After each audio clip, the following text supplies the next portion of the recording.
Hotel History is created for adult audiences. Content may not be suitable for all listeners. Discretion is advised.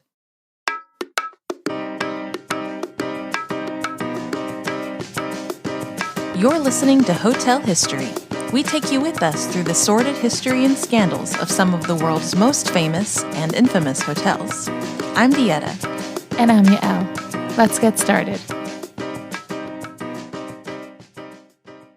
Welcome back. Today we are going to be talking about a place that is described as mythical, glamorous, sexy, seedy, wonderful, tragic, discreet.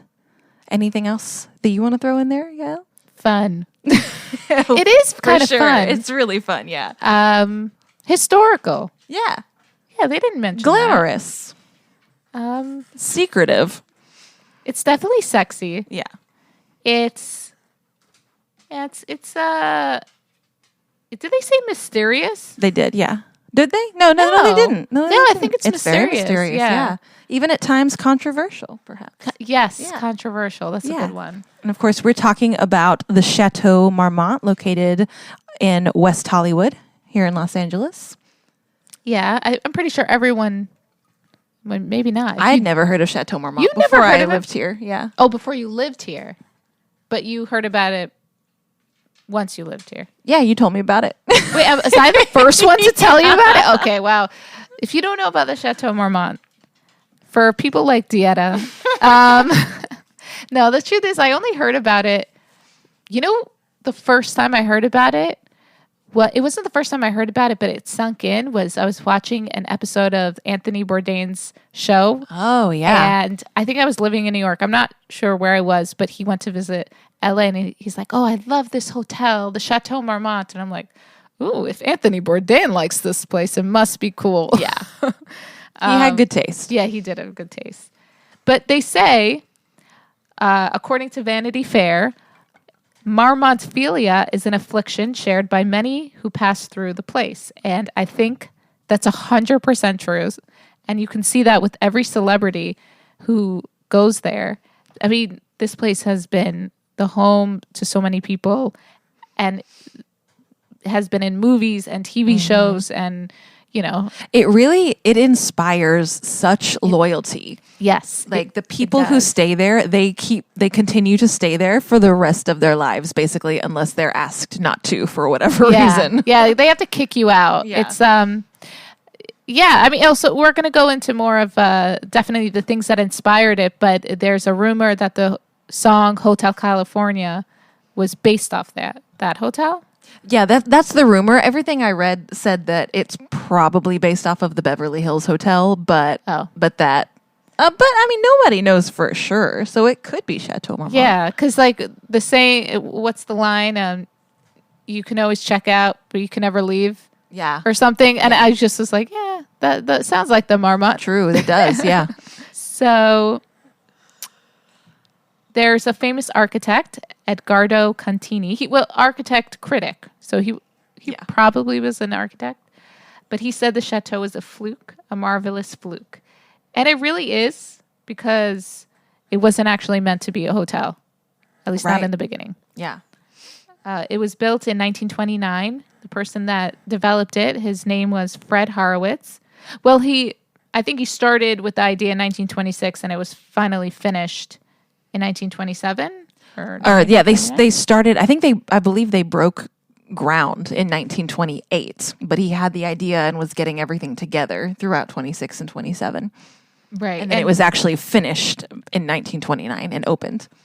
Okay, yeah. I mean, every time I read about it, the exact date year goes a little bit all over the place. It's within the 20s, but I found because then nobody seemed to know, and then I found a book written by one of the owners, and he gave like exact dates for groundbreaking and grand opening. Oh, right, that book you found. So he actually did some really good research and found it.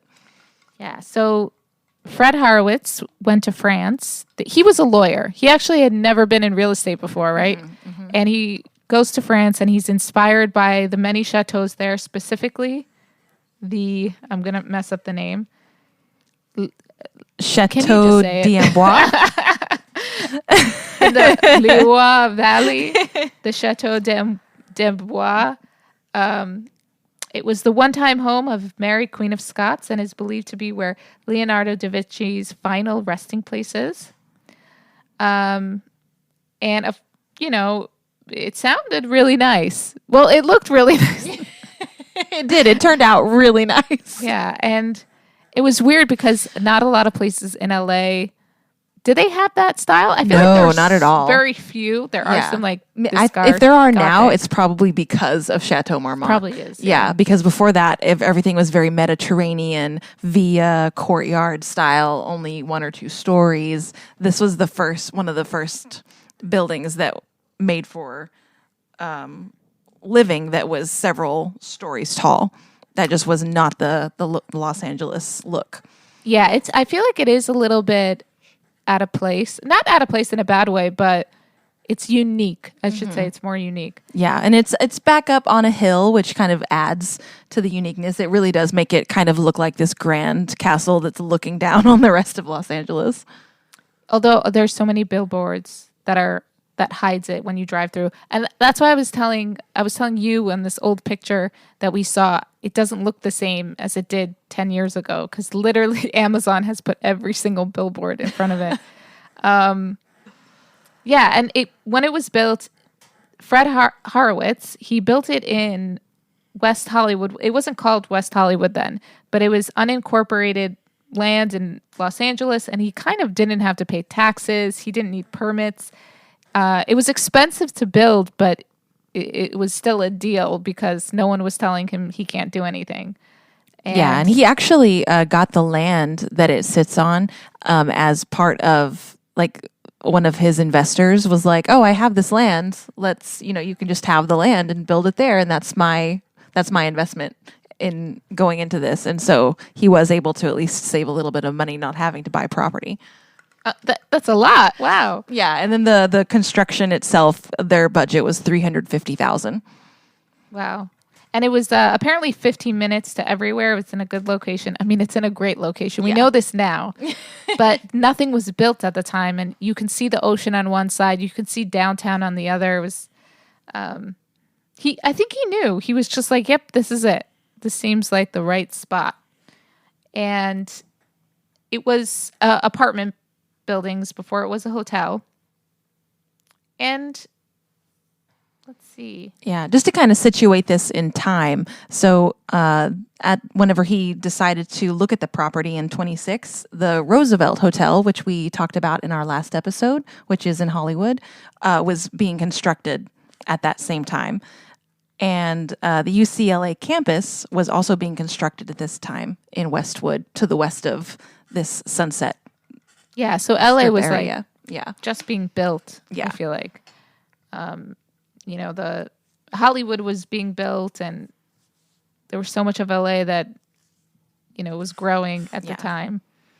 It was designed by Arnold Weitzman, Fred's brother-in-law, and William Douglas Lee.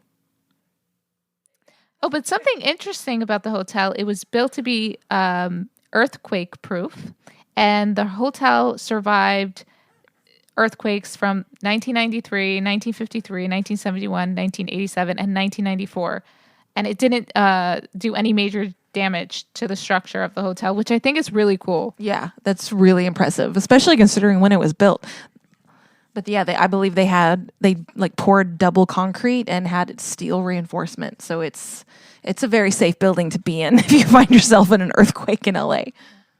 So, like we said, the construction budget was $350K, which would be about $5 million today. So, nothing to sneeze at.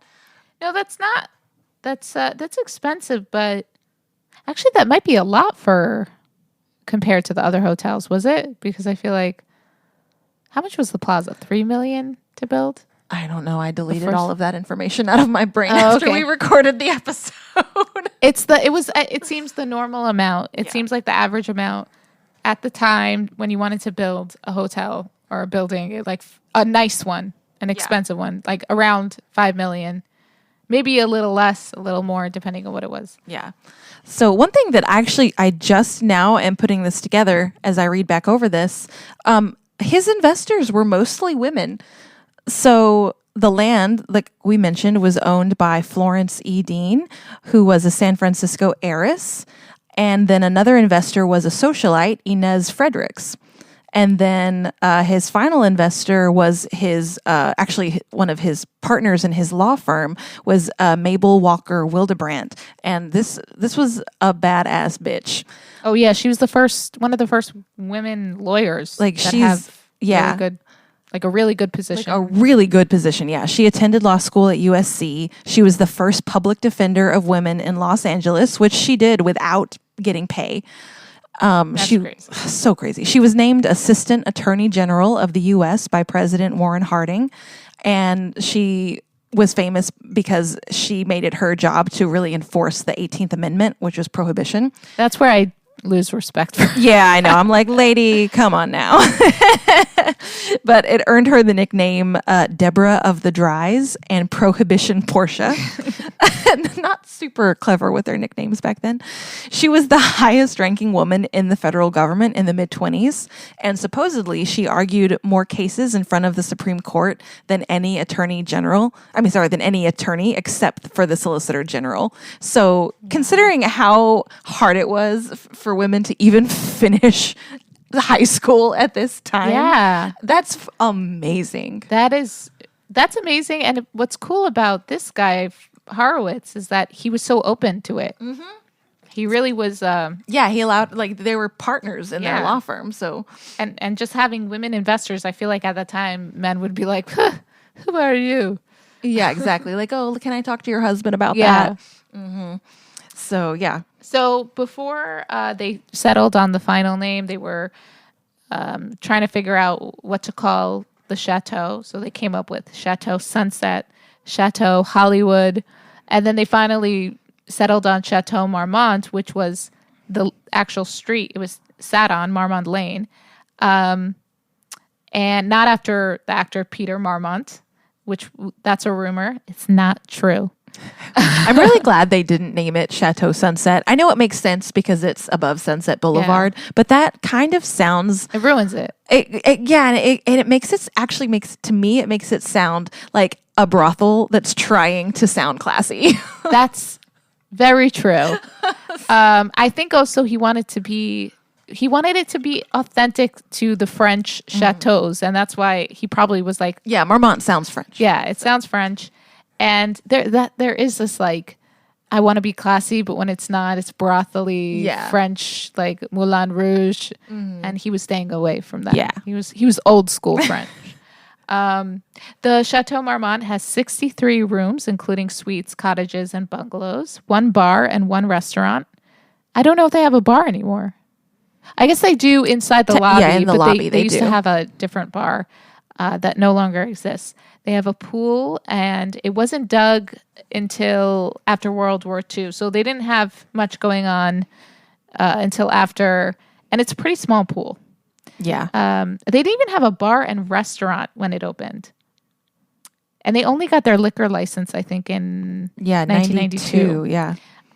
But an average room at the time, or the monthly rent at the time was that $750 but that was in the 1970s. In that time. No, in the late 20s, as an apartment building, they wanted it to be for like the upper crust. And so the nicest one, like the penthouse, its monthly rent was $750 a month. Okay. Yeah. I was going to say that's a lot for 1920s. Yeah, it was. And actually people at the time kind of scoffed, and they were like, they want how much for this building in the middle of nowhere that we've never heard of before?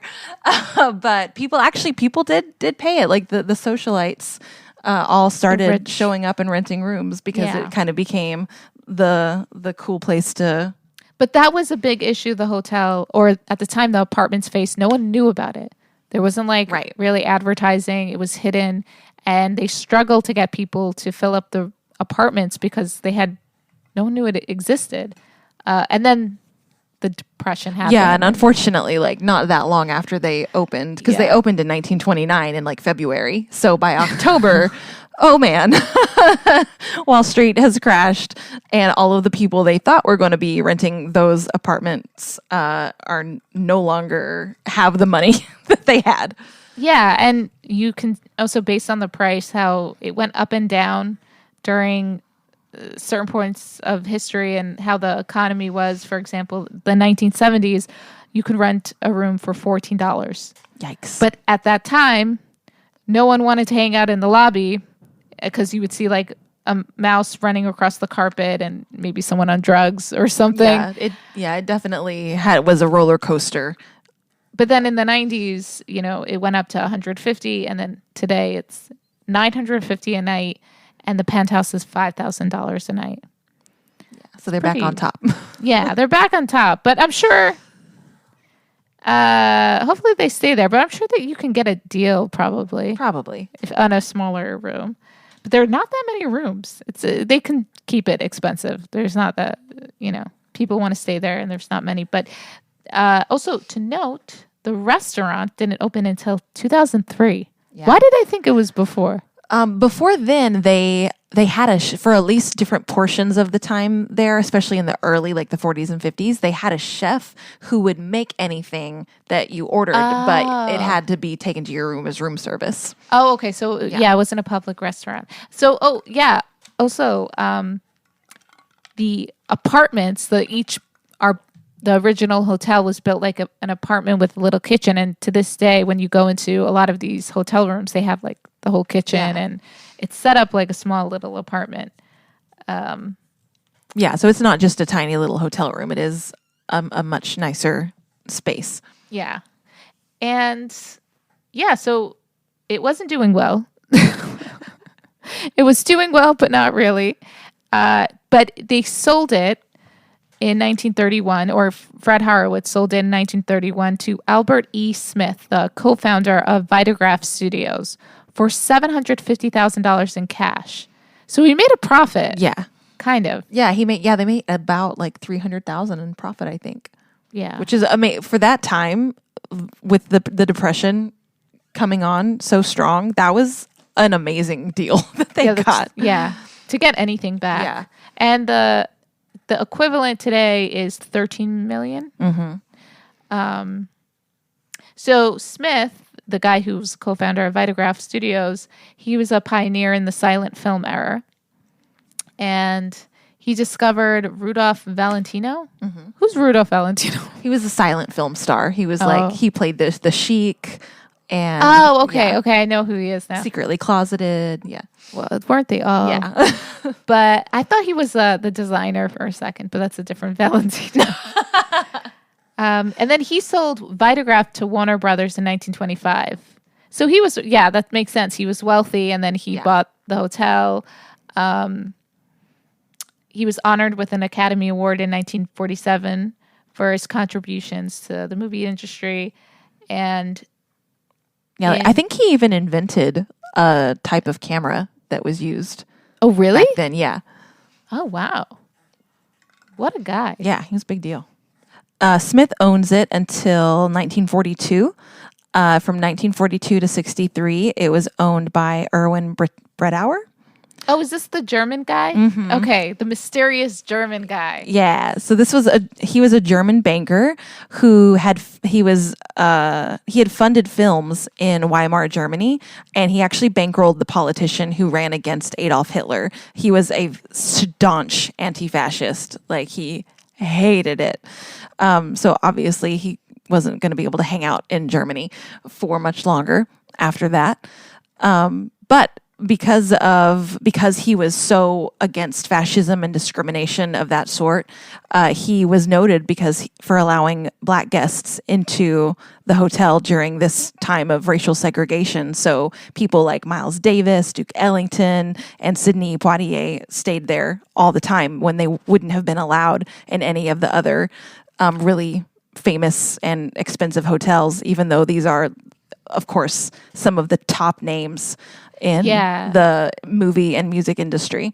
He really had like a zero tolerance for racism or discrimination. Yeah, even homophobia, because they allowed, they were like, hey, Well, whatever you want to do here, keep it private. It's your life. Which actor who was racist, like refused to go in through the lobby or to park to give his car to the valet because the valet boy was black, and he refused to interact, and he like parked his car on the side.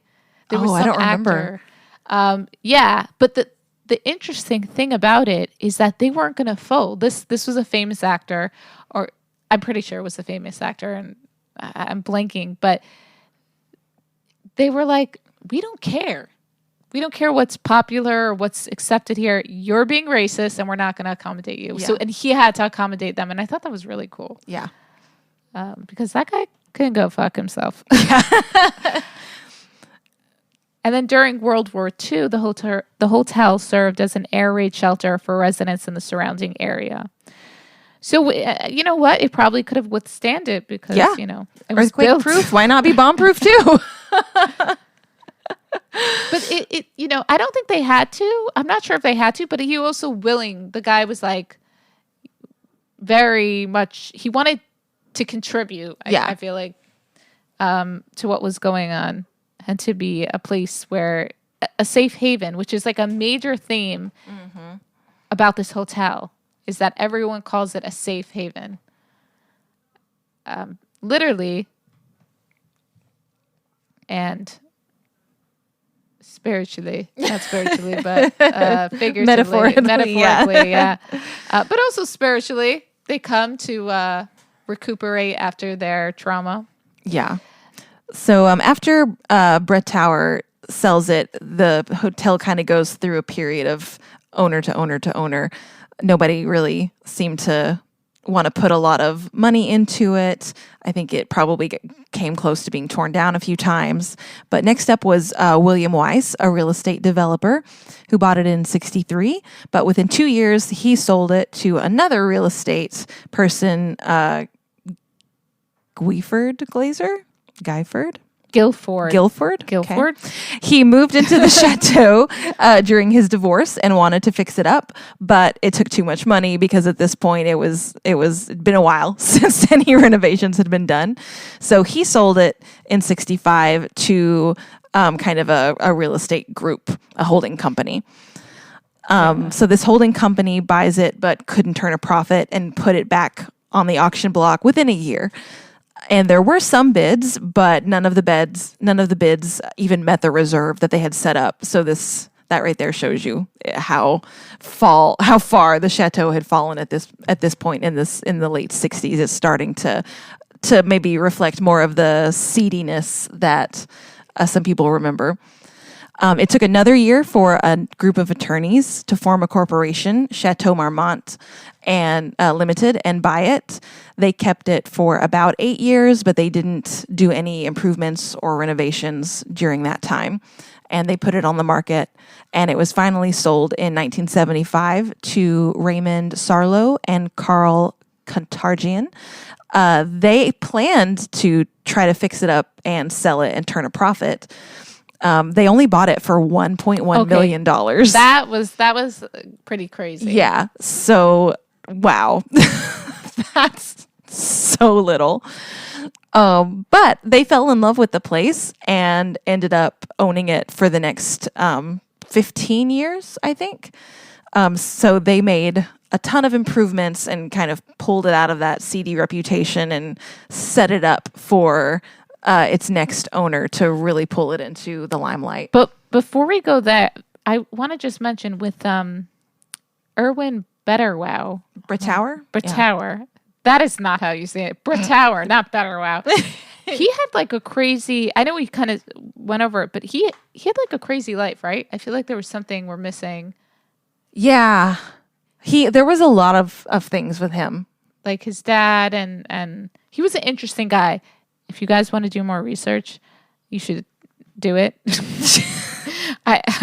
There was a lot on him. We don't have enough time to talk about him, but yeah, he was a really fascinating. He was probably my favorite owner out of all of them. Yeah. He was really interesting, and just that whole time period of World War II and him trying to fight against fascism and he was he was I think he got into some other things like art and things as well. So Yeah. So his name was Erwin Brettauer, if you are interested in that sort of time period. I never knew that learning about hotels, that's where all the weird names would exist. There really are so many names that we have so not weird. known how to pronounce from They're the not- plaza up through here. It's not even like, okay, weird isn't bad. They're just difficult names to pronounce. Yeah, that they're I've just never not heard of. common names not that common we see a names. ton. So, Okay. yeah. Well, okay. Now we're back to the more up-to-date Chateau. Yeah. And Sarlo is actually wrote a book after he had sold many years after he had sold the Marmont. I think it came out in 2013 actually. Talking about the history of the Marmont. So that is one of our sources and something that you could check out. They have it on for Kindle and I believe paperback as well on Amazon. It's called Life at the Marmont. Pretty simple. Yeah. In 1999, Sarlo and Canterjean. Or 1990. Oh, 1990. I read that wrong. I'm sorry. Correcting for all the haters out there. Yeah. Don't send us emails. Yeah. Reading is hard. Actually, send us emails. Yeah, you know, we're send us. lonely. We need some feedback. Yeah, they sold it to the current owner now, Andre Ballas, for $12 million, which is nothing. They did get their profit though, since they only bought it for $1 million. I don't know how much they spent renovating it, but that's still a pretty decent profit. They did. You know, even if it was like $5 million, Yeah. which is as much as how much it was built for, although you have to add in inflation, whatever. Anyways, they a steal. Yeah. For because you know what, in 1990 or like at this time, Trump is buying the plaza for like $650 million. Yeah. But the plaza is bigger. Okay, so maybe I got to look into things. And it's the plaza. Like and it is the everybody's plaza. known what the plaza was since the day it opened. Whereas nobody really knew about Château Marmont until the 80s. And you'll find out why when we get there. Yeah. That's true. Okay, makes sense. Maybe that's what it was worth. I think it was more valuable than that, but he got a good deal. Yeah. Well, I think he probably thought it was more valuable than that too, and knew what he was getting into. Yeah, he picked it up at the right time.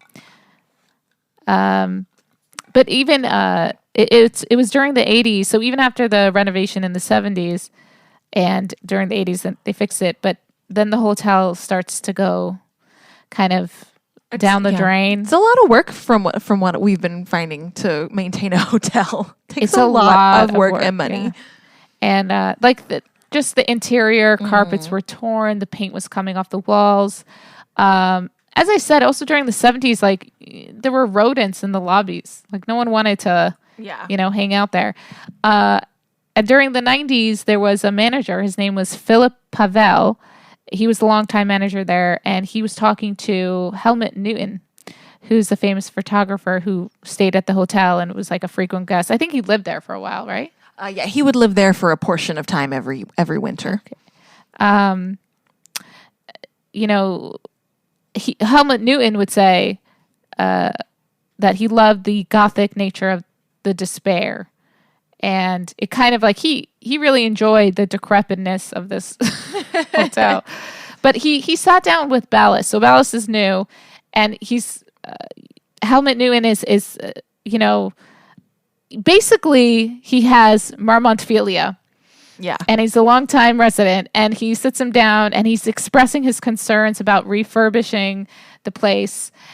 And while he's talking and telling him, you better not fuck it up, don't mess it up, you better keep it as it is, a giant spring shoots out from the couch that they're sitting on.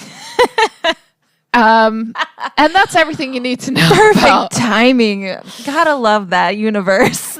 Yeah. But also interesting is that another part was that Philip Pavel, he said he also talked to a lot of people about working at the hotel, right? Mm-hmm. And he said that he went to 3 psychics claiming the hotel was built on an energy vortex. 3. Ooh. I don't know if there was 3 different ones. I'm assuming. I don't know if they knew each other. Back to but they're like, oh, the energy at this place. Yeah. Do you think they all have like a lot, like a kind of like a prayer chain that they can all call each other and be like, oh, this I person think called so. and asked this question. I Here's think what I so. told them. I think they all are in a WhatsApp group. And they're all talking about, like, watch out for the lady. She just wants to be told she's rich and famous. Or she's going to be rich and famous. Yeah, but also Andre Ballas, the guy who buys it in 1990, he does his best to refurbish the hotel and to make it look like it hasn't been touched since its opening in 1920s or 30s. Yeah. And when you go in there today, it really does feel that way. But he had to change everything. Everything was just like disgusting and broken and cheap. They kind of replaced it with cheap stuff, right? For a while. Yeah, because in the 30s, when it became a hotel, they filled it with really, really nice antiques because everything was so cheap from all of the people who'd lost all of their money in the stock market. They were all selling their stuff for super cheap. So in the 30s, it looked really nice, but then people kept stealing the furniture. It went downhill, and everything was torn up by 1990. Yeah, and and he did a really good job because I think Helmut Newton said I couldn't tell that he did anything. Yeah, but he didn't either realize there was a spring coming out of the couch. So, but the guy who owns the hotel, Andre Ballas, is a controversial person. He's dated some famous celebrities. He's had a relationship with Chelsea Handler and was engaged to Uma Thurman, and has some sexual allegations. Yeah, sexual assault allegations against him. He also wrote a book, and we bought the book, the Château Marmont Hollywood Handbook, which goes over a lot of like scandals and stories and history from other books. And we kind of thought that was weird. The only reason is because the whole thing about the chateau is that it's very secretive. It keeps everyone's secrets and you don't talk about this thing. And here is the owner of the hotel making a book. I think he wrote it in the 90s about all the scandals and all like the gossip. And he kind of cashes in on the mystery of the chateau to this day, I think. Yeah. Because he's the one that also is like, we should open a bar. He opens Bar Marmont he opened Bar down Marmont, down the street. That's closed now. That closed before the pandemic. And then he's the one that opened a restaurant in the hotel. Yeah. And he kind of secretly, not so secretly, wanted people to come and gawk at celebrities to see. Even though they're very protective and they tell you not to bring cameras and take pictures, I think he knew what he was doing. Yeah. Yeah, because if you make it a hot spot for celebrities, then people who want to see celebrities are going to come. Yeah. He's been in a lot of scandals, allegations, and there have been also conflict within the hotel and the staff and labor laws. And we'll talk about more of the scandals of Ballas, Andre Ballas later, but he's definitely been just... I would say he's been the focal point and he's been in the spotlight as much as the celebrities that have stayed in his hotel. Okay, so also something interesting to know. So when the chateau was built, other small stores were being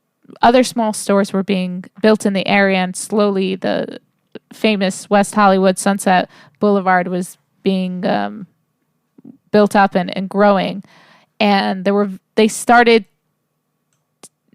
to become a place where people would go to party, to drink a lot. It would start to become a hotspot, and especially for celebrities that were staying at the chateau, they would go across the street to this famous place called the Garden of Allah.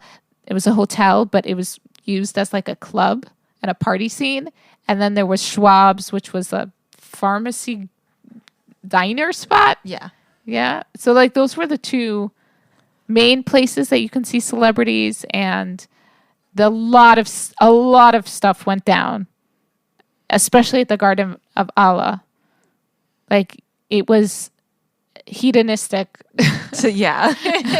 Whatever was going on at the chateau, 10 times worse was going on at the Garden of Allah. Yeah. Oh, and also during this time, this is my little favorite bit, is that if, let's say, you were staying at the hotel, you went out, you're drunk, the Chateau people would just come and pick you up with a car, like no questions asked. And it was just like sober driving. I don't know. We should have that again. I mean, especially like we should have had that before Uber came along. That would have been so nice if so responsible. If whatever hotel you were staying at just made that an amenity, like a perk of staying there, that they would just send a car for you if you got schwasty faced. I think the reason they did it was because to prevent scandal.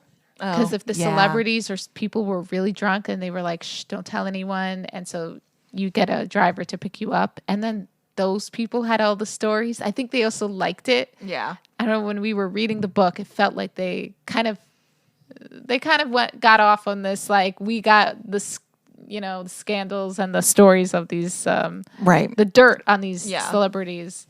I would love that job. I'd be like, all right, I'm going to go pick up, it also makes sense though, because like a lot of the studios would rent out rooms and just have them on retainer, and they would, if they had a star in town that needed a place to stay, they would just send them to the Chateau. So it makes sense because the studio heads are not going to want people getting in trouble and having it, blasted all over the gossip tabloids. And so it makes sense that the Chateau would be like, okay, well, these studios are paying us every single month to just hold these rooms. So we're going to work with them to give the studios were very involved in their life, in their marriages and who they dated. They definitely encouraged the hotel to get involved and prevent any stories leaking and ruining their perfect image. Even though it's crazy how none of them were perfect. Yeah. Did they know at the time? Did people know? I feel like they must have known. It's not, I can't, but no social media. They had it more control. Yeah. At the time. Yeah, we're going to get into some Hollywood juicy secrets. Yeah, so in the 30s, that's when it completed its transition from apartment building to apartment hotel, basically. And it was managed by a former silent film actress, Anne Little. She was the manager there for a really long time. And during this time, the principal residents of the Chateau were actually blue bloods, not Hollywood types, though some lesser-known actors did stay there. But it was a lot of socialites, basically, staying there. For Hollywood, though, as we said, the studios would often keep rooms there. In 1932, an MGM producer, Paul Byrne, was found dead in what has officially been ruled a suicide. It's linked to his troubled marriage and some financial problems, but so that is probably the first scandal that happens at the Chateau, is this suicide. Yeah, and he has, there is a lot more to that story. Some people claim, was he married to Jean Harlow? No, he was married to, I think he was married to someone else, and there was rumors that he was impotent, that that was a part of his issues and his probably not feeling great about himself. But yeah, it won't be the last death in the Chateau. Definitely not. And at that time, we have our first true movie star, and she takes a room in the Chateau, and it's Jean Harlow, along with her new husband. So Jean Harlow was the Marilyn Monroe of her time. Mm-hmm. And actually Marilyn Monroe based her look off of Jean Harlow. So Jean Harlow was considered to be the sex pot actress at the time. Yeah. And she was been married a few times.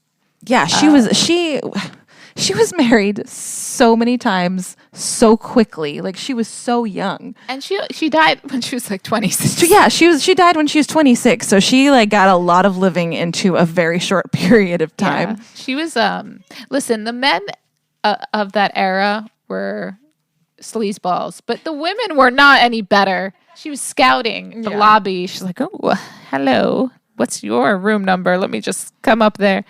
So anyways, while she was doing that, she was married to Harold Ronson. Yes, and so this was her third husband already. Yeah, and they stayed at the Chateau for their honeymoon. Mm-hmm. And while she's there on her honeymoon and her husband is off on business or whatever, I think it was like an arranged by the studio marriage, right? I don't remember. That's totally It was likely. a loveless marriage or a neglected marriage. She starts to have an affair with Clark Gable, who is known to have a lot of affairs. As we mentioned in our last episode, that was his real love affair with Carol Lombard. Yeah. But while she's on her honeymoon, she's having an affair with Clark Gable at the hotel. And there are other things that happen where it's her sneaking out and her mom is like involved and like... Yeah, she actually...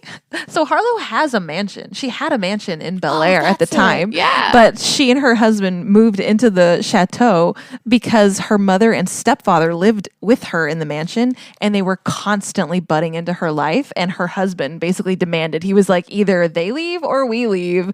And so Jean Harlow was like, yeah, it'll be a lot less drama if we just leave. Oh, so. my God. I forgot about that. Yeah. She got kicked out of her own house.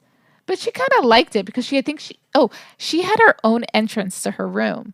Oh. And she would have men come in and out all the time. Scandalous. But so her second husband had just died a year previous. It's a year later. She's already remarried.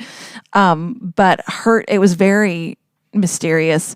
It seems to be a suicide, but no one's positive. There was a note written to Harlow apologizing for something that happened, quote, last night.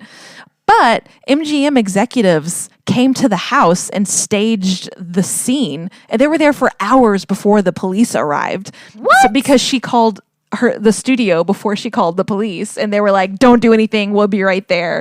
And because she was like their moneymaker, so they didn't want anything to make her look bad or bring her public opinion about her down. And so nobody really knows if it was a suicide or something else went down and they just staged it to look like a suicide. And of course, this is the early 30s when, I don't know, police work, detective work, not held to the same standard as it is now. So. Wow. I knew something happened, but I forgot it was that. And if it wasn't a suicide, then why would they? Yeah, why would they feel the need to keep the police? She did something, maybe Something by happened. accident.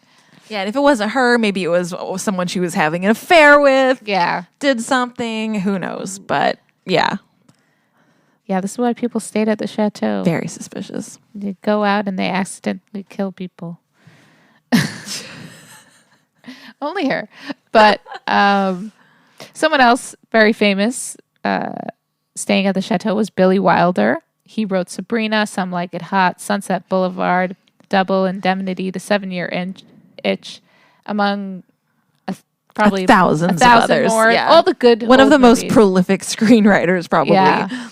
So he was staying in the chateau, fleeing Nazi Germany. This is before he wrote anything. In 1933, right? He was he had done some movies in Paris. He fled to Paris first, and did some movies there. But then he had to continue fleeing, obviously. But he had not written any of his famous things until he got here. Oh, okay. Yeah, that's what I thought. His mom didn't want to come back, leave Vienna to go to France or America with him. So she stayed. And did she die? Yeah, she died. It was like his whole life long after that. He was so upset that he could not convince her to come back with him. I would go. Well, yeah, hindsight. But I mean, but not even like, what's going down by 1933, 1934.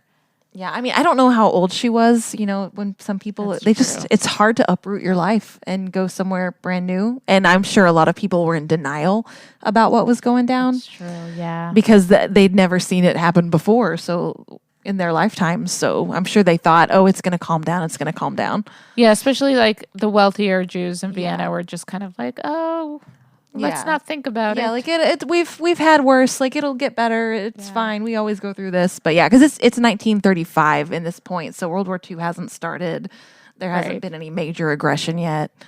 Yeah. So he comes back to the chateau. He doesn't tell the manager, so he doesn't have a room, but he convinces her so that he can stay in the ladies' room in the lobby.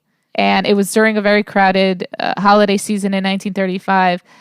And he said it was a small room, but it had 6 toilets. And he loved it.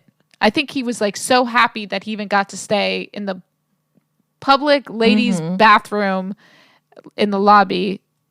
And he was more than happy to be there. Yeah, he basically said, like, I would rather sleep in a closet here than in a really nice room somewhere else. He was like, this is where I want to be here. I'll do whatever it takes. And they were like, all right, fine. Here, just don't be a creeper. Don't be a creeper, but here's the ladies' bathroom. So yeah, I think it had like a little like vestibule off of the ladies' room, and that's where he actually would sleep. So I guess there was a little partition between him and the bathroom. So he can just spy. Yeah. Great. I mean, I have a shy bladder. If I walk in and see a man asleep, I know that has probably happened to me living in LA. I'm sure I've walked into a bathroom and seen a man asleep on the floor, but I'm not going to use that bathroom. Oh, no. I'm going to turn around and walk right back out. No. Yeah. So they had to hide him. Another famous actor, or someone from Hollywood, Humphrey Bogart, moves his elderly mother in the chateau in 1938. And she would walk around Sunset Strip telling everyone she met who her son was. I wonder if anybody believed her or if they were just I don't think so. That crazy old lady. Would you? No. My son's Humphrey Bogart. Bogey. Like, all right, lady. But he probably knew that. He probably didn't even care. Yeah. But it's sweet that he even moved his mother into like a nice hotel for her to stay. Or apartment, whatever it was at the time. Yeah, from what I read, he had immense respect for his mom. Like he loved her, and she seems like quite a lady. Like she was an artist. She made her own fortune through her art, outside of whatever income Humphrey Bogart's father made. Like his mom was a career woman, basically. Yeah, and I'm sure it probably is nicer to have a mom that's so proud of you that she'd go around telling random strangers than have like a mother that doesn't like give a shit about you or is like drunk all the time. So he's probably all right. I'll take it. Yeah. And another famous person who stayed there was F. Scott Fitzgerald. And there's a rumor that he had a heart attack at the chateau, but he didn't. He had a heart attack, but it was at Schwab's drugstore across the street in 1940. But the hotel does play a connection to the writer because he stays there, and then he wrote while he was staying there, and he had an apartment in that area. By the way, I actually went to go see it at a walking tour, so I know he lived in West Hollywood at some point. But the hotel like really respected him, and they designated a cocktail drink to one of his characters, Daisy Buchanan from The Great Gatsby. I don't know if they did that much late. They did that much later, though. It would have had to be, yeah, because their bar didn't open until 1992. So much later. But I think they probably knew at the time he was a famous writer when he was alive. No? Oh yeah. Yeah. So, yeah. Is there a famous hotel that Fitzgerald didn't hang out at? It seemed to be his Fitzgerald, like he sounds like my kind of guy. He would just go and drink and write at all the pretty hotels. He was really into like pretty things and like that life. Even if he wrote about like the scandals of it, I think if you were him, wouldn't it's you? It's true. If you're a writer, people watching is what you want. So hotels are a great place for that. Yeah, you're not going to write the good stuff by staying in one place and having the same life over and over. Another famous person, Howard Hughes, famous producer and aviator and ladies' man and pervert and voyeur. Just your resident voyeur. He lived at the chateau for 3 years, and he stayed in Suite 64, which is huge. It had 3,000 square feet, had a huge, beautiful balcony, which they still use to this day for like runway shows I saw, and people rent it for parties. But he would spy on the women in the swimming pool because from the balcony you can see it. And then he would look, he would look at the women, go down, and get the women he spied on to audition in his room later that day. Did they ever get the part? Probably not. No, they did not. He probably wasn't even working on a movie. No, he had no movie. Gross. But You think they knew? They definitely knew. I think Probably, yeah. Some of them knew, some of them didn't know. But yeah, he was your classic Hollywood predator. Then there was a famous Hollywood executive, Harry Cohn, and he would have a lot of affairs at the hotel.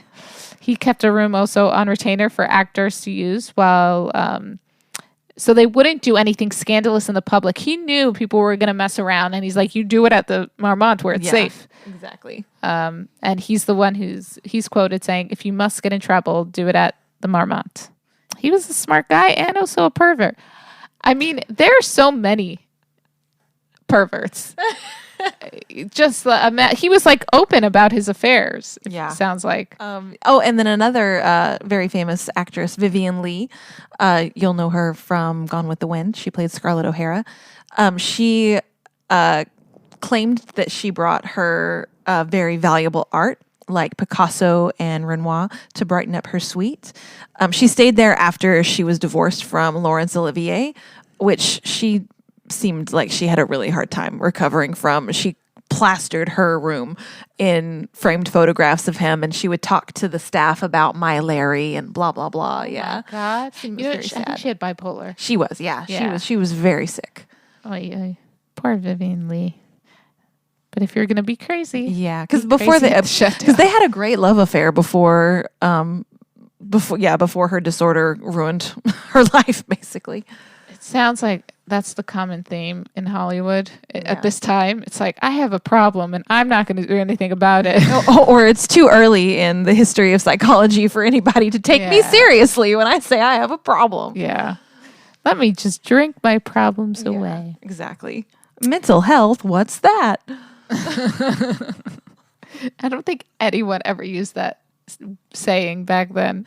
No. She's just hysterical. She has hysteria. Take her uterus out.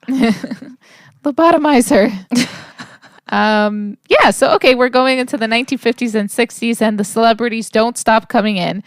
The comedian Groucho Marx was a regular at the Chateau, and according to legend, he once complained to the hotel's manager about the noise from nearby construction. In response, the hotel gave him a room on the top floor, which turned out to be directly under the construction site. Did they do that to him on purpose? I hope so. Why? That's just hilarious. It is funny, but like, poor guy. I know, no, that would suck. There's construction going on in my apartment right now, and I feel for him because it's 7 a.m. That jackhammer is not what you really want to be hearing. So, no, I absolutely feel for him. Yeah, he must have said something to upset a manager. That's what, like, if it was on purpose, I'm wondering if maybe he was not being so nice beforehand. But maybe they didn't know. Maybe they really thought they were getting him away from it. Oh, you know what? You never know. Also, the hotel, as we mentioned before, wasn't just a place where it was, progressive and allowing people from all backgrounds to work, to stay, but it was a sanctuary for gay Hollywood.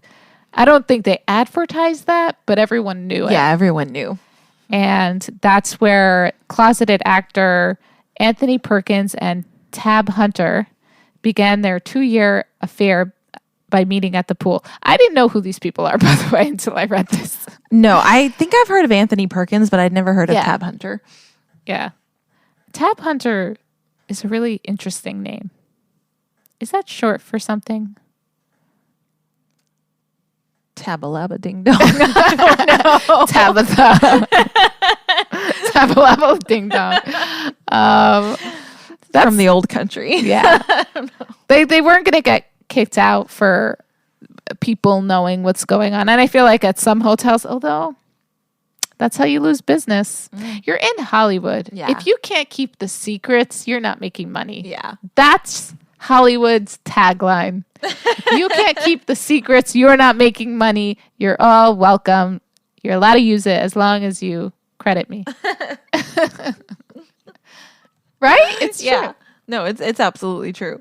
During this time also in the 50s is when the famous Sahara showgirl went up outside the building. There was this gigantic revolving showgirl that was alongside billboard advertising the Sahara in Las Vegas, the casino. And some loved her, some detested her. It just kind of depended on who you were. Things were written about her. Movies were made about her. Yes, there was a novel where she featured a movie from that novel. Yeah, she was kind of an icon for 16 years. Yeah, so we'll come back to the Sahara showgirl, but she was like this big billboard, right? There's this little corner when you drive up to the hotel. That little thing is where a lot of I'm not explaining it right, but if you Google, yeah, you can Google they it. still have old photos of the Sahara showgirl. You can see her. She was enormous.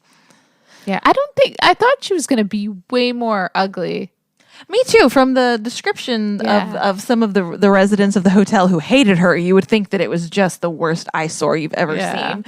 But I guess we're probably jaded from all of the advertisements that we just see on a constant basis. Yeah. Have they seen the Scientology buildings?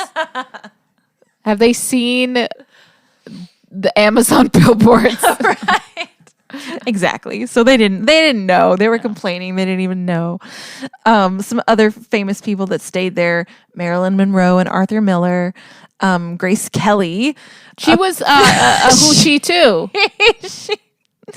Talk about predatory behavior. She would try to get the room numbers of guests she found handsome from the desk clerks. And what was she going to just like barge into the room, or was she going to knock? Or I have a question.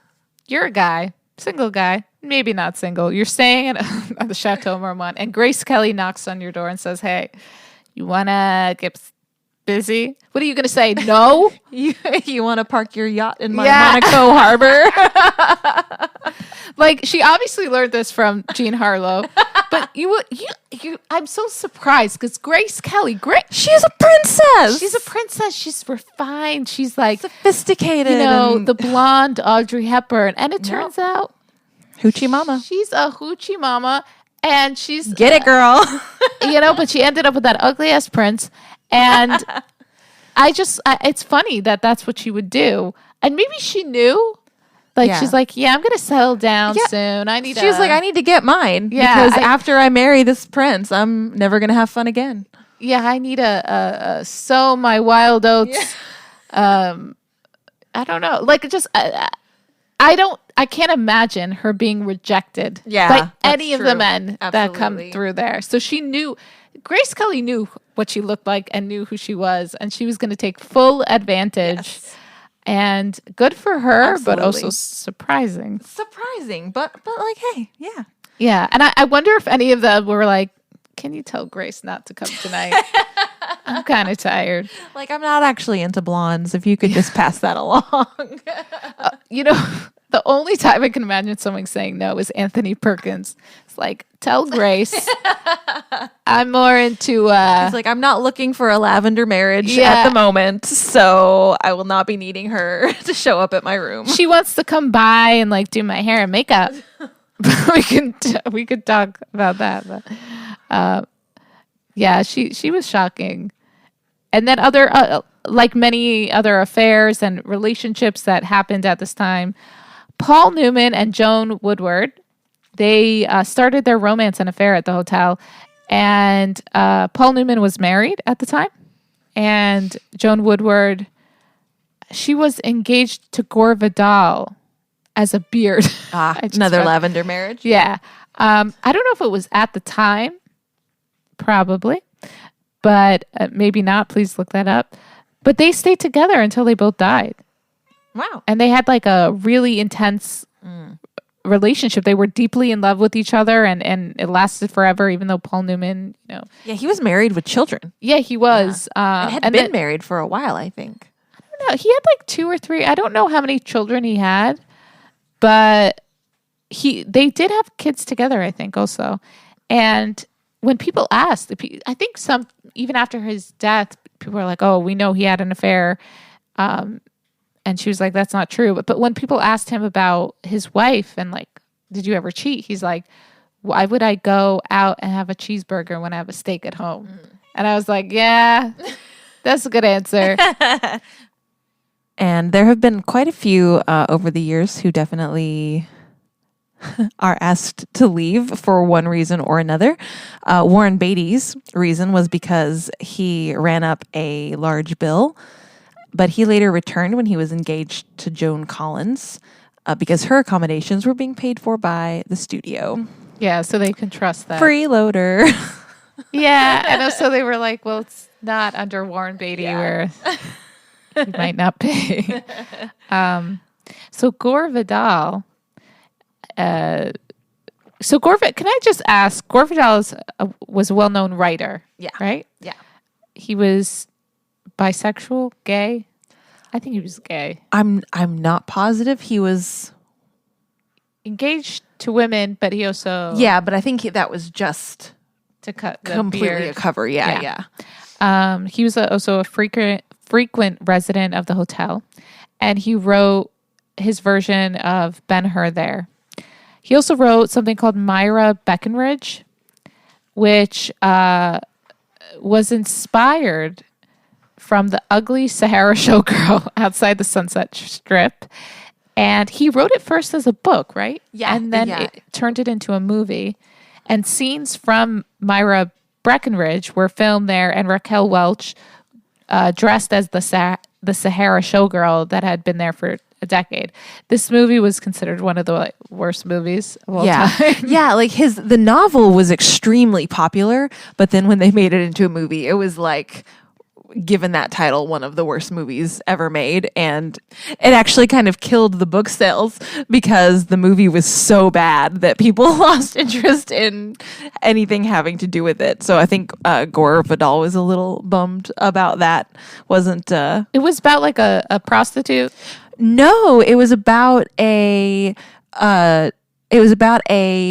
trans woman who comes. That's it. Yeah, who tries to do like sexual psychological experiments on men. Interesting. And it takes some interesting turns. There's some very famous scenes. Like I think it was rated NC-17. That makes sense. At the time, yeah, and there were some pretty controversial scenes. Like I think that the character rapes someone. Oh wow! Okay. With a tool of some sort. Oh or something. My god! Like in the scene, Raquel Welch is like wearing like a lab coat or something, and the guy is like his arms are like tied to the table and he's bent over. I haven't seen the movie. That's just a scene. You know a lot of a scene that kept coming up as I was Googling the movie. Everyone was like, also, this happens in the movie. I was like, I almost want to watch the movie to know what the hell they're talking about. Yeah. And is it really that bad? Like, probably not. Because I've seen a lot of bad movies. I've seen a lot of it. You know, it is. No, it is that bad. And like, it's a bad movie. It's not bad as. It's probably not as scandalous. Yeah. You can handle it. Yeah. I've seen Game of Thrones. I'm sure I can handle Myra Breckenridge. People thought The Graduate was scandalous. Yeah. And it wasn't. Yeah. Okay, so interesting. Then we move on to director Nicholas Ray. Now, he's the guy that wrote and created Rebel Without a Cause. He retreated to the Château Marmont after walking in on his wife. Okay, this is really messed up. Yeah. His wife, who's an actress, Gloria Graham. He walked in on her having sex with his son from a previous marriage. And his underage son. And they go on to get married, right? Mm-hmm. And have kids. Yeah, they wait until he's an adult. Like, so he's like allegedly 13 at the time that this is going down. Oh wow! And so they wait 10 years, I believe. When he's 23, they get married, have kids, are married until her death. Wow, that is so weird. It completely destroyed her career and reputation, as it should. And they weren't insane. How old were they? In their 30s, 40s? I'm gonna guess 30s. Yeah. Yeah. They were old enough to know better. I mean, yeah, she was old enough to know better. Absolutely. But Nicholas Ray is not so innocent. He hangs out with, his actors and makes them audition in the bungalow that he was staying at. He had an affair with 16-year-old Natalie Wood, who was the star, one of the stars of Rebel Without a Cause in 1955. And it's also said that in the 1950s, James Dean jumped through a bungalow window to audition for the role in Rebel Without a Cause, only to find the movie's director having an affair with the actress Natalie Wood. Who, So awkward timing. talk about another actress who was it's not just the actresses, I'm not trying to like make the women seem bad, but they're just as scandalous and raunchy as the men. And she had an affair with Nicholas Ray and some other people. She was known to go to bed with a lot of men at a very young age. And despite a 27-year difference, the two were having a torrid affair, Nicholas Ray and Natalie Wood. At the same time, even though Wood was sleeping with her co-star, Dennis Hopper. Reportedly, Hopper would go on to host orgies at the Chateau. Okay, so we got a lot going on here. So much. She was having an affair with multiple people, huge age gaps, and Dennis Hopper, who was also like gross. And not just gross, like they were sexually liberated and doing what they want. No, these people were, not everything was kosher. Like this, the underage, the orgies, the unprotected sex, the sexual assault. Like this wasn't just, we're going to a sex party and everyone consented and signed a paper and said you can do whatever you want. This is like, things were not okay. Yeah. Nick and Dennis were both having sex with Natalie, and Ray got jealous. Dennis Hopper was, in the movie with her, and he would cut his scenes and screen time. That's how we got back at him. Yeah. Ultimately, Natalie chose to be with Ray.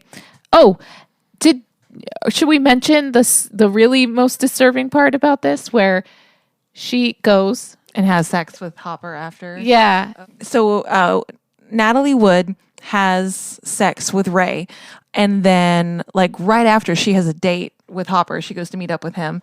They're getting busy and he wants to go down on her, and she says, "You can't go. I just had sex with Ray. Like you can't."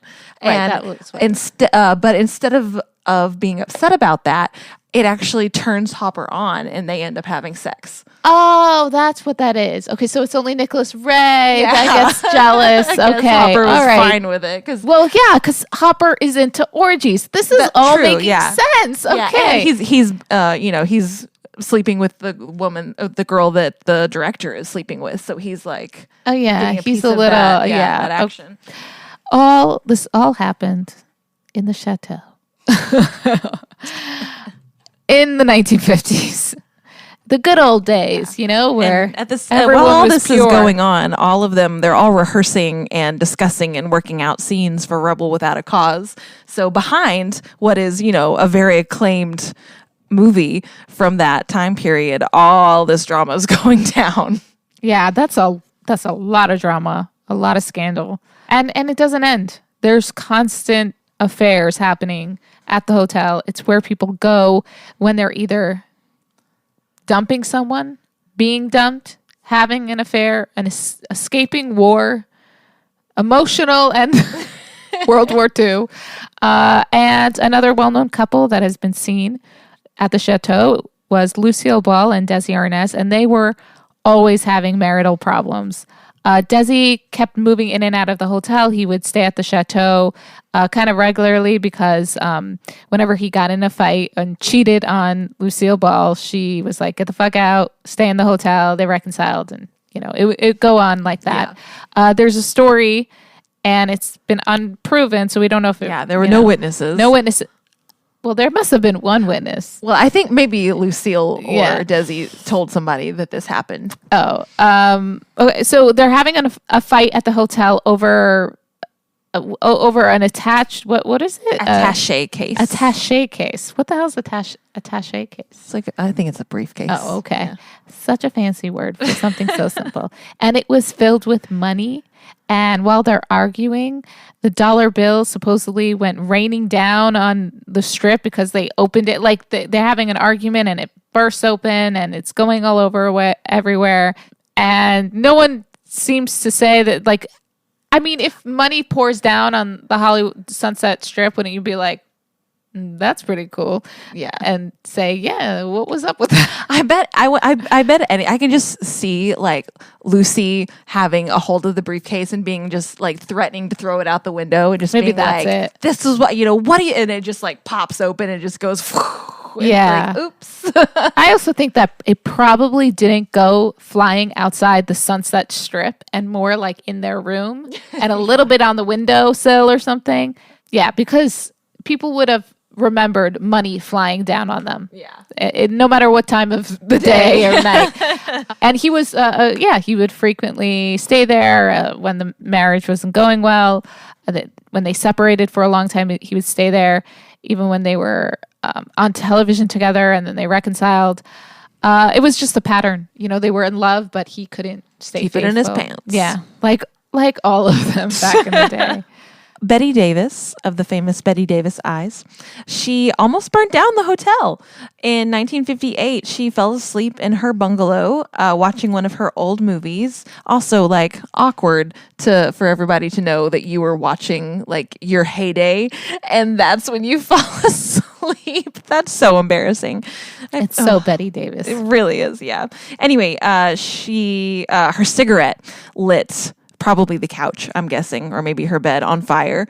And the actor Lou Jacoby was staying next door, saw smoke coming out of the window, and most likely saved her life. He was able to ring the alarm.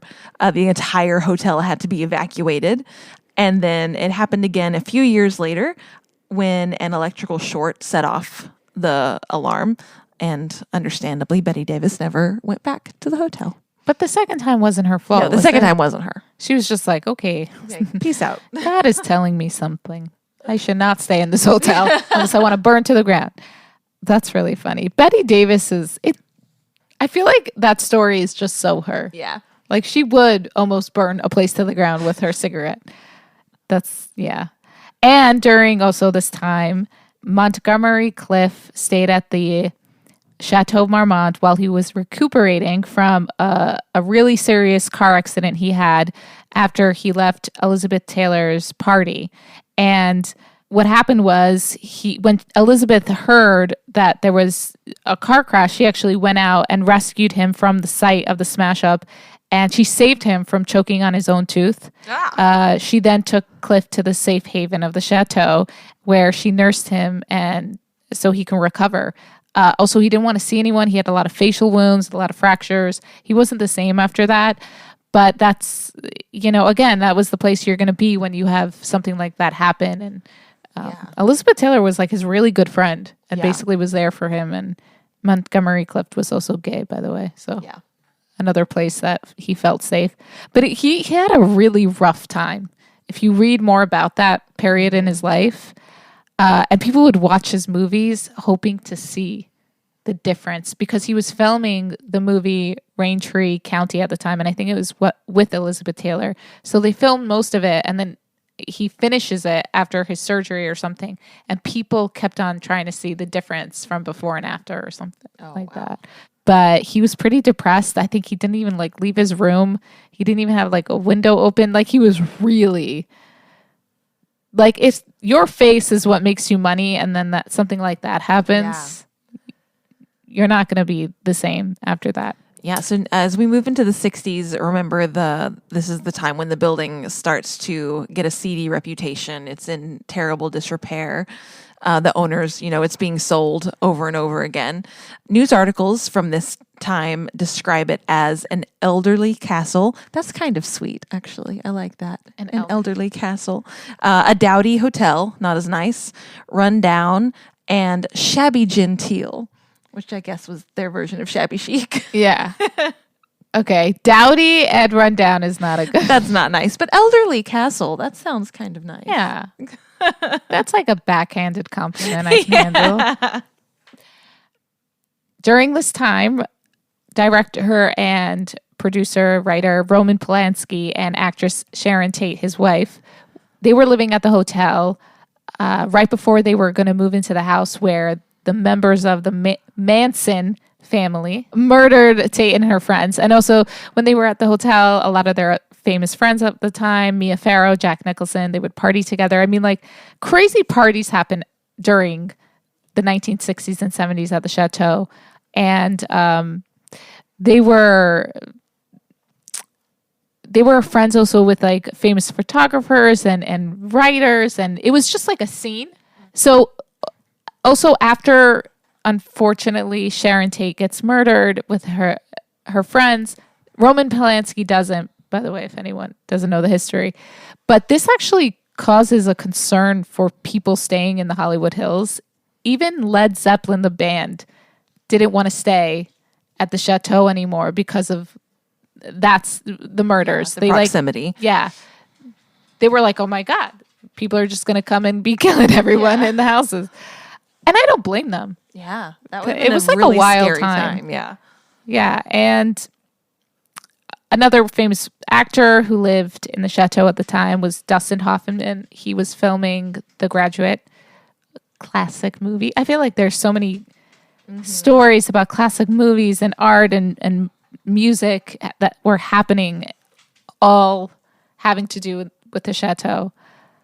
This guy named Griffin Dunne, who I didn't know who he was before this. He was an actor, director, and producer.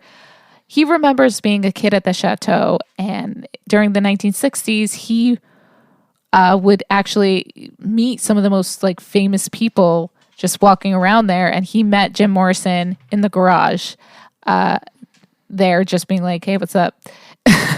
Wow, that's so cool. I know. His childhood, just being a kid and just being like, "Oh, is that aunt? Is that the Doors?" His aunt is Joan Didion. Oh, wow. So, and like, you know, the connection here is really cool. He occasionally stopped in at Penthouse 64 with his parents. So his parents were writer-journalist Dominique Dunne, famous for hanging out with celebrities and the literature crowd and like breaking stories. He did a lot of, I think he was like a journalist, right? Of some, I mean, I said he was a journalist, but he like covered some really interesting stuff. And then his wife, Lenny, they would visit a famous music executive and gallerist, Earl McGrath, and his wife, Camilla. That's also, they would hand over Griffith Dunne like his first joint during this time. And he's a kid. Okay, so also interesting fact about all these people is that I think Camilla McGrath, who's a photographer, she took some really famous pictures at the Chateau, and the show based on the book, not the movie, Daisy Jones and the Six. I think the main singer's wife was based off her because her name was Camila, who's a photographer, and they go also a lot to the Chateau, or one of the characters lives there or something. Yeah, and not just that, the McGraths, they would host a brunch salon every Sunday, drawing people like Polanski and Tate and all these other celebrities. And Griffin Dunne, you know, he remembers that the McGraths hired a carpenter named Harrison Ford to board up one of their 2 bedrooms in the hopes of convincing the hotel to cut the rent in half. And they succeeded. And of course, Harrison Ford becomes this famous actor. And so he's, you know, it's all connected. He was doing carpentry for Francis Ford Coppola, who then introduced him to George Lucas, I think. Something like that. It was like all these things are connected. All this stuff was happening at this time. And it's kind of crazy because Harrison Ford's story is inspiring. He tries to be an actor. He's unsuccessful, goes into carpentry. And then because of that, he meets these people and then he gets back into acting. Yeah, and he's in his 30s at this point. Yeah. Oh, man. I could relate. I mean, I'm not an actor, but like if Harrison Ford could do it, we cannot do it. What am I saying? I'm not comparing myself to Harrison. But it's cool that's the story. And anyone who doesn't know who Joan Didion is, you should go look her up. She's an amazing writer. Yeah. It's you can tell that I think a lot of intellectual people were hanging out at the hotel at the time. And yeah, I mean, I would love to be a kid. I would have loved to be this guy to experience all that. Yeah. What a crazy childhood that would have been. This time, as we said, it's kind of a bit of a rundown place. Some crime happens as well. Susan Sarandon stayed there, and I think she was robbed multiple times. while she stayed there. But one time in particular, it happened while she was in her room sleeping. All of her stuff was stolen. That's really creepy. That is great. It was during the 1970s, right? But Yeah. all the hotels Yeah. and all of America was just in a shithole. Yeah, it really was. The 1970s was a horrible time, like for everyone. So it makes sense. Yeah, except the Chateau was named a historic cultural monument in 76. So one brief silver lining moment. But I love this next one. Like, who doesn't want to imagine drunk Dumbledore? Oh yeah. Richard Harris, the actor who played Dumbledore in the Harry Potter movies. In the first Harry Potter. The first one, right? Yeah, until he passed. He was banned from the hotel, apparently for getting drunk and banging on people's doors late at night, saying that a nuclear bomb had been dropped. This is way before he became Dumbledore. Way before Dumbledore. Yeah. He had a drinking problem and then he sobered up and everything. So. Yeah, so he didn't look like Dumbledore when this was going down, I'm sure. Or maybe he did. It was the 70s. Who knows? No, I don't think he did. Actually, fun fact, Harris hesitated to take the role of Dumbledore because, firstly, because of his declining health, but he accepted because his 11-year-old granddaughter threatened never to speak to him again if he didn't take it. But he said in an interview that he was really concerned about doing it, about being associated with the films, because he was so afraid that it was going to outshine the rest of his career. He said, I don't want to just be remembered for being in those bloody films, and I'm afraid that's what's going to happen to me. And I definitely... I'm so sorry, Dumbledore. So sorry. But that's exactly what happened to you.